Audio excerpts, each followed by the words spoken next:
Welcome to the Four Cardinal Points official channel. Four Cardinal Points organizations of multifaceted analysis and research center based in Istanbul, Turkey.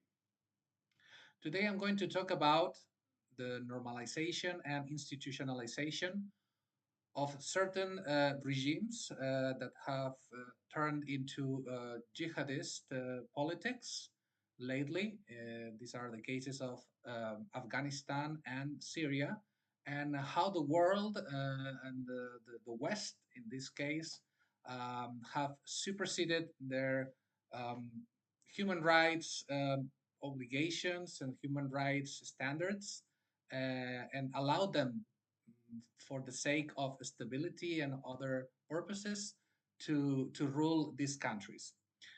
Um, in the beginning, I would say that something must be extremely wrong when people like those who perpetrated 9/11 in 2001 in the United States or the March 11th in Madrid, in Spain in 2004, come to be normalized in 2025 and regarded fit by main world powers to rule countries like Afghanistan or Syria. The end of the United States and NATO coalition forces in Afghanistan in 2021, after 20 years, and the consequent power handover to Taliban forces showed weaknesses in the main framework of world governance and rendered the world hegemon, the United States, incapable of spreading its influence beyond the capital Kabul towards the Afghan countryside controlled mainly by the Taliban. Finally, the unsustainable military cost of permanently deploying troops played a significant role in the final decision taken by the Trump administration in 2021, in 2020, and finally executed by the Biden administration in 2021. The occupation of a sovereign country almost never seems to be a good idea, as people's self determination and self governance should be the ideal situation. However, in the case of Afghanistan, the US and NATO coalition forces control over control over certain areas brought a more prosperous life for the Afghan citizens under occupation, as trade revitalized, businesses went back on track, and civil rights improved qualitatively as compared to Mullah Omar's previous regime. One of the most sensitive groups, women, could go back to schools, universities, and recovered, uh, at least partially, a professional life outside of home, and the dress code for them was also relaxed. The failure of modernity in post Soviet Afghanistan is key in this analysis. Uh, Previous attempts to bring modernity to Afghanistan had previously failed under various forms, such as through an exploited part of the British Empire during the 19th century and until 1926, the Soviet influence over the first Afghan communist state following the overthrow of two monarchs from 1978 to 1992 that sought to modernize the country by boosting industrialization and abolishing most of the traditional religious customs and laws. The dissolution of the Soviet Union as the guarantor country of socialist Afghanistan in 1991 uh, sped up the disintegration of socialist Afghanistan, going back to the old traditional religious customs and laws come back in the form of a new state, the Islamic State of Afghanistan from 1992 to 1996, that deepened into chaos at the end of its existence. Such chaos spiral destroyed the bonds between the different ethnicities, and most of the country came to be ruled by fanatic Islamist jihadists factions, being the most important one, the Taliban. The emergence of the Taliban was the consequence of a failed, unrulable state that had all the options of self governance in a time span of 150 years. Most of the country continued to be rural and society illiterate. The failure of all ideologies and philosophies coming from the West was a clear sign to many in the country that the only way out was to return to the basics and purest form of Islam, considering a big mistake to have displaced Islam from their lives. Taliban were the ideologists and the political activists of this new approach of global jihadism applied to Afghanistan. The rise of the Taliban to power in 1996 turned Afghanistan in another twist of destiny into one of the most pariah, chaotic, and lawless failed states in the world. Daily day life sunk into one of the poorest and most fanatic ways of Islam interpretation, and life conditions for the most vulnerable groups in the country, women and children, turned obnoxious.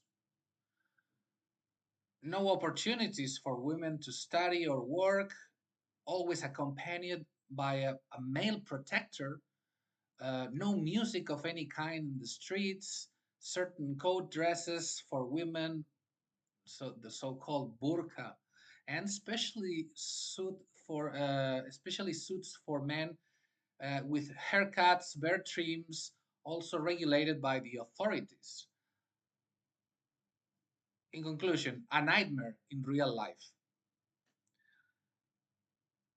The country was immediately abandoned by the rest of the world under the condition of pariah, and only a few news emerged from it when the regime decided to tear down the millenary big Buddhas.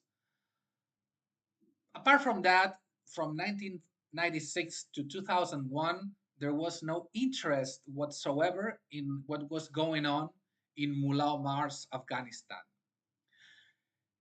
It could have possibly continued like that further if it hadn't been for the attention that global jihadist groups put in the country as a safe haven for terrorist activities such as training.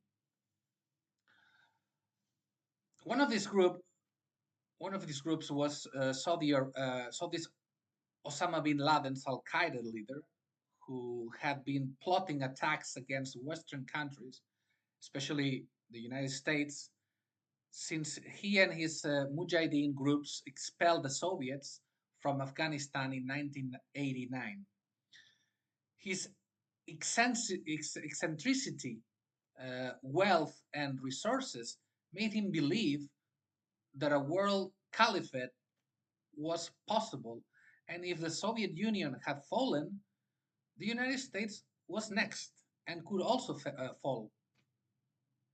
In fact, he issued a fatwa in 1996 declaring war on the United States.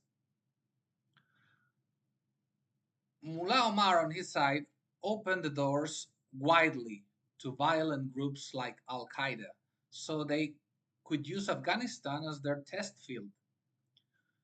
Suddenly, the intelligence services from the Mossad, the MI5, or the CIA turned their eyes towards the Central Asian country, especially after the Al Qaeda bombings of US embassies in Kenya and Tanzania in 1998. They realized that something serious was cooking in the mind of Al Qaeda leaders. Perhaps another attack in US soil like the one occurred against the World Trade Center in 1993? Perhaps attacks using airliners on cruise like the ones prevented in 1994? They could not know what or when, but as years went by, there was more reassurance that something big was about to happen.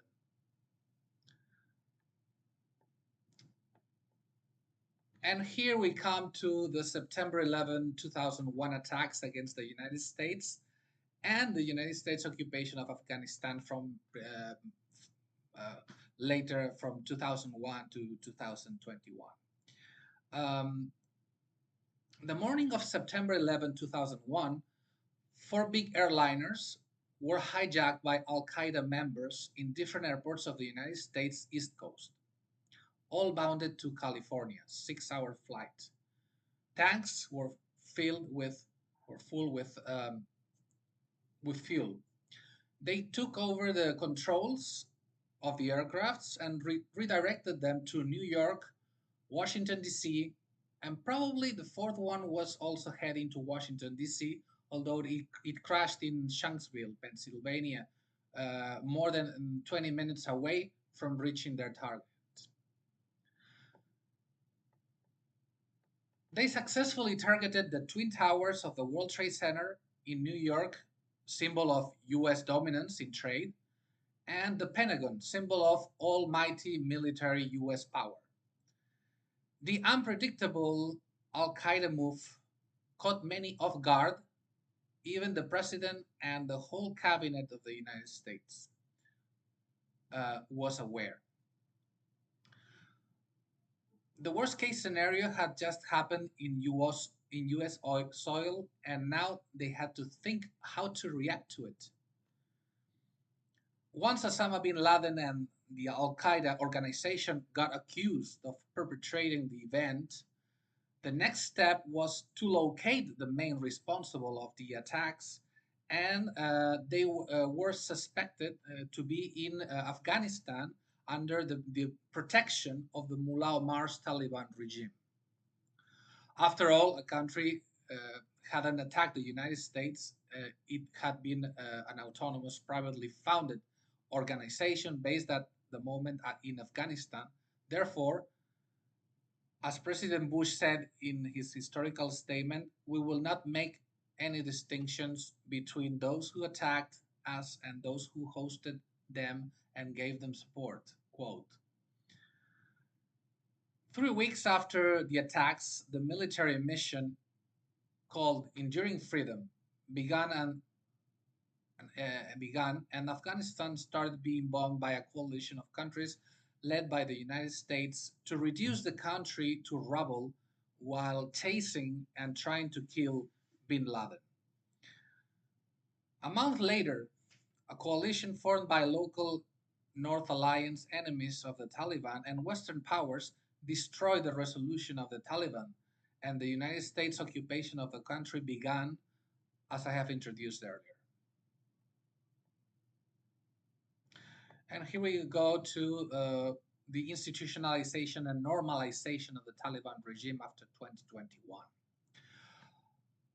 The institutionalization and final normalization of the Taliban regime was probably an idea US policymakers had in mind at least since 2011. Keeping the longest war in modern history can become so draining even for the almighty United States. 20 years of uninterrupted war closely surpassed the 19-year Vietnam War and was far more costly, both in terms of lives lost as well as in financial terms. Once a global jihadist threat moved to the Middle East, Syria, and Iraq, the Afghan issue had become a moral principle based issue of keeping values such as human rights or the rule of law rather than a strategic threat in military security terms. After the death of bin Laden in 2011 and the civil war that erupted in Syria after the Arab Spring, sweeping moved all Al Qaeda to the Middle East and broke into pieces, giving birth to the degenerative ISIS or Islamic State. The Taliban became just one more faction who struggled for power among others, firmly implanted in the countryside, claimed to retake the capital, Kabul, and regain power over the whole country. The diverse ethnic composition of Afghanistan made it difficult, once again, for a foreign power, as it had happened to the British and the Soviets earlier, to build a state alongside a unified, consolidated nation. During US occupation, the capital, Kabul, and a few other provinces enjoyed the freedoms of a liberal state and rule of law. Other parts of the country, under the rule of the Taliban, did not. There is no doubt that there was a 20-year break for certain ethnicities and groups under US occupied Afghanistan. However, the loss of a strategic site for US interests and the high cost of the war itself made the first Trump administration to sign a deal of pullout with the Taliban in exchange for stopping insurgency acts in the country against foreign troops. The deal was signed in Doha in 2018 between representatives of the Trump administration and representatives of the Taliban. And yes, this was the first step for institutionalization and normalization of the Taliban in the international arena. The deal comprised the pullout of foreign troops and left the US built Afghanistan state fighting the Taliban alone.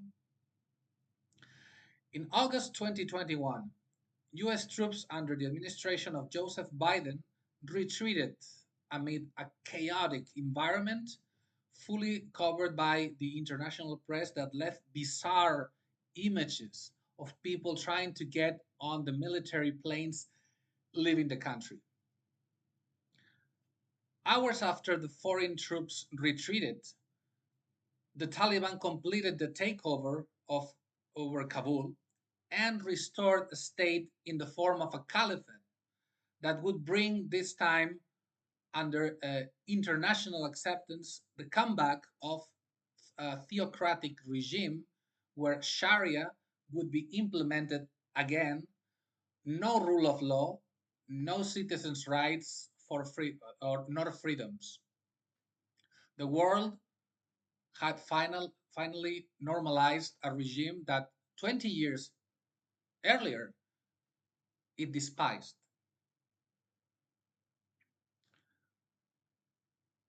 Finally, on the other side, the failure of modernity in Al Assad's Syria uh, happened during 1970 and 2024. In the case of Syria, um,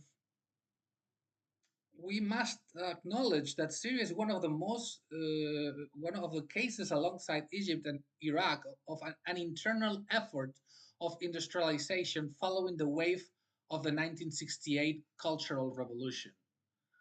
The Ba'athist Party, also known as the Arab Socialist Resurrection Party, was created in Syria as well as in Iraq with a focus on anti imperialism, self determination, and economic independence based on the oil industry.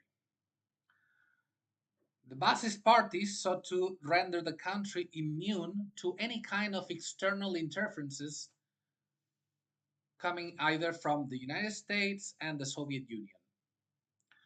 However, by 1970, Marxist-Leninist elements within the party, led by Ministry of Defense Hafez al-Assad, Hafez al-Assad, launched a coup d'état that positioned al-Assad as president, strengthened the control of the party over the state, and consolidated. Its tilt to the Marxist-Leninist trends of the time made Syria lean on the Soviet Union and reinforced ties with the Ba'ath Party in Iraq and Pan Arabist Nasser in Egypt. The three regimes promised to develop the economic and social conditions of their respective countries, promises that remain unaccomplished when the countries were stifled by the oil economic shocks of 1973 and 1979 due to the Arab Israeli War of Yom Kippur in 1973.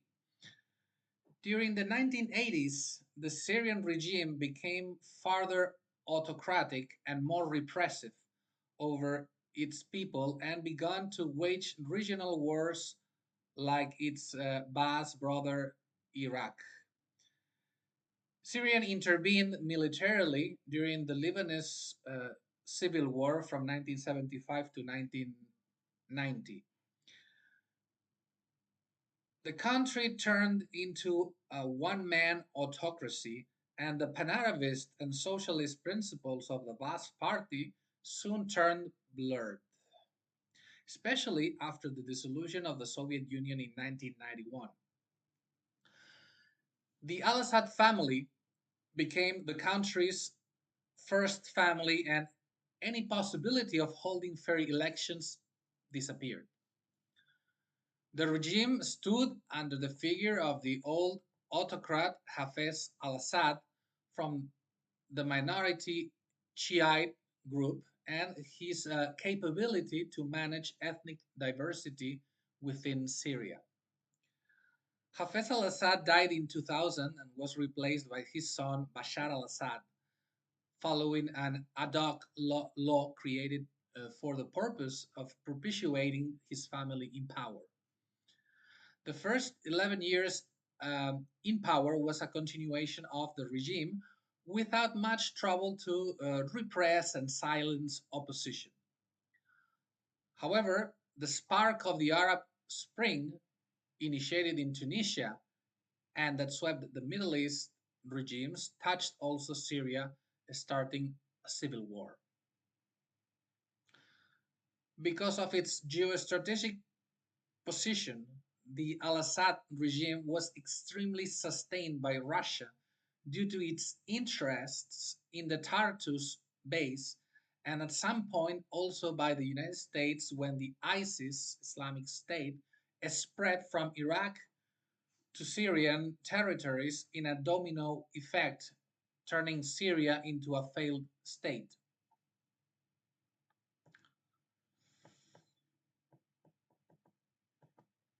As I said, the Arab Spring that ignited the spark of discontent in Tunisia and soon caused great fires in the whole Arab world took the weakest links by sweeping long lasting dictators in Tunisia, Libya, Egypt, and so on.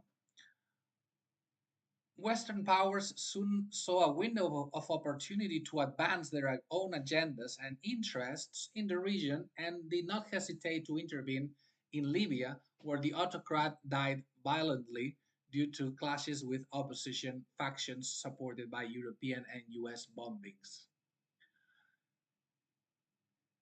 The case of Syria was rather more complicated due to the cross interests of both Western and Eastern interests in the area, as well as regional influences. Syria was mainly a Sunni state ruled by a Shiite autocrat, thus, that meant that Iran and Iraq were going to be in the equation to trying to advance their agendas and protect their interests. On the other hand, as I remember, as a remnant of the Cold War, al-Assad's Syria has remained aligned to Russia's interests.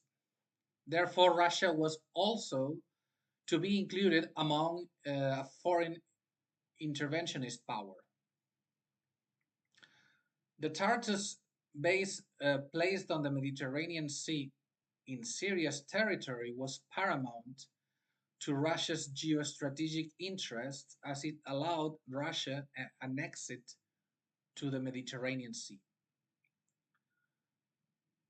As Syria began disintegrating from a viable state to a failed state, parts of its territory rendered unruled and fell in the hands of paramilitary groups operating in the area. Such was the case of ISIS, Islamic State, and Al Qaeda in Iraq faction that split and managed to enter Syria and own several territories amid the civil war turmoil. That's when European and US actors entered into the scene, collaborating with Kurdish secular groups that were already on the terrain for decades, struggling for a Kurdish state. In turn, Kurdish secular got voluntary help from foreign fighters coming from Western countries' civil societies. Of course, another important regional actor was Turkey, that jumped into the conflict in the pursuit of safeguarding its border with the failed state of Syria and keep fighting both Kurdish fighters and ISIS fighters, trying to stop them to penetrate the porous border into Turkey. The Al-Assad's regime was cornered in the Syrian capital of Damascus, while most of the countries was out of the regime's influence for more than 13 years, mainly sustained by foreign allies like Russia and Iran. Al-Assad's denial to relinquish power extended the conflict until December 2024. When a group of Sunni Islamists advanced into Damascus, due, among other factors, to the less willingness on behalf of Russia to keep supporting the regime while its main target had become the ongoing war in Ukraine. The 8th of December 2024, Al Assad and his family fled the country to Russia, where they got exiled. And the Hayat Tahrir al Sham (HTS) group, composed mainly by former Al Qaeda elements such as Ahmed al Shara, captured the rest of cities, including Damascus, and put an end to the 50-year Al Assad's regime.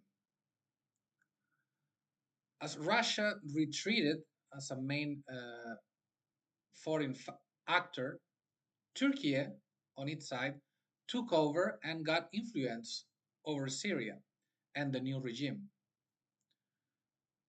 Turkey supported the new regime and pleaded that it will help to rebuild the country and bring stability and prosperity to the Arab nation. These were good news to many Syrians that could opt eventually to return home without the risk of being persecuted, many living in Turkey and Jordan. Therefore, Turkey gained momentum as a regional stabilizer.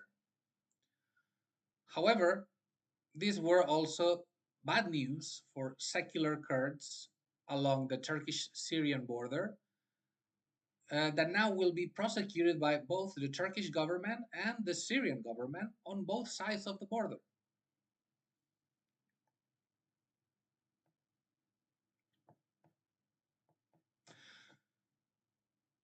And finally, to conclude, fundamentalist Sunni Islam gained power in two states in the last 3 years. Is there a reason to be worried?